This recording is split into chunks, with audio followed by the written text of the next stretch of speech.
President Trump's economic team is set to arrive in Beijing tomorrow to hash out trade issues with their Chinese counterparts. The president tweeting this ahead of the trip, quote, delegation headed to China to begin talks on the massive trade deficit that has been created with our country.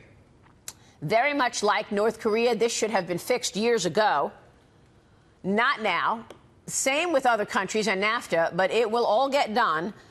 Great potential for USA. That from the president this morning. And joining me right now to weigh in on all of that is the founder and chief investment officer of Hayman Capital Management, Kyle Bass. Kyle, it's good to see you again. Thanks so much for joining us this morning. Good to see you too, Maria. How are you? I'm good. You've been investing and you have studied China and Hong Kong for a long time. Give us your expectations for these trade talks. You know, what President Trump and his team are doing is something that really should have been done a long time ago. I agree with his assessment.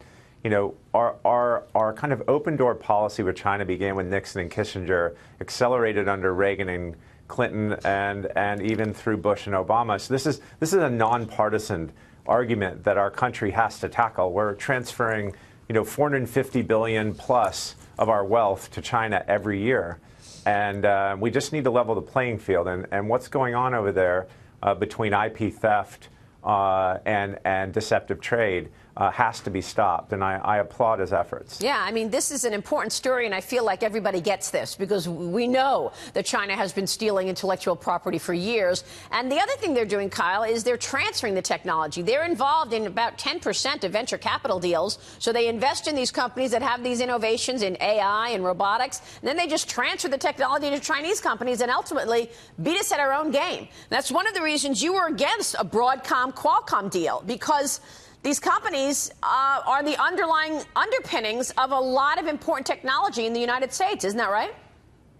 That's right. You know, China plays a very long game. While we play daily, weekly, quarterly games, they play games over decades and even centuries. And I think that we have to start thinking a little bit more strategically. You know, I see this morning where Apple's Tim Cook is saying, I'm very optimistic about the China-U.S. trade relations. Well, of course he is. He hopes to sell a lot more iPhones in China. But Tim Cook's not in charge of our national security. He's definitely not in charge of our trade policy. And so you have these bifurcations happening between, you say, business heads and people that run our country. And I think people have to understand that these agreements are not all purely based on economics and earnings per share. These agreements are about our security in the long run. And I think the press narrative is a hard one to tell if you're in the Trump administration. I think the narrative's starting to emerge that this isn't all about getting an economist on the line and saying, well, is this good or bad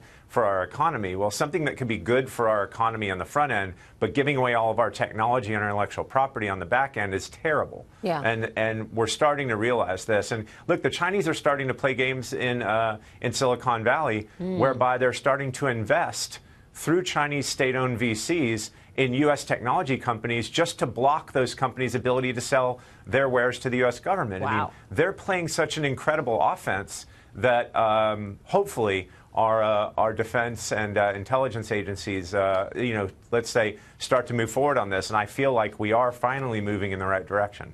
Yeah, which is why I know you weren't so worried, and like many other people whose head was on fire about the aluminum and steel tariffs. You said, look, you know, the bigger issue is China, and that's what we need to get to. What are your thoughts about markets, broader markets here, and the fact that markets get really roiled when we start thinking or there's a suggestion that there would be issues around trade?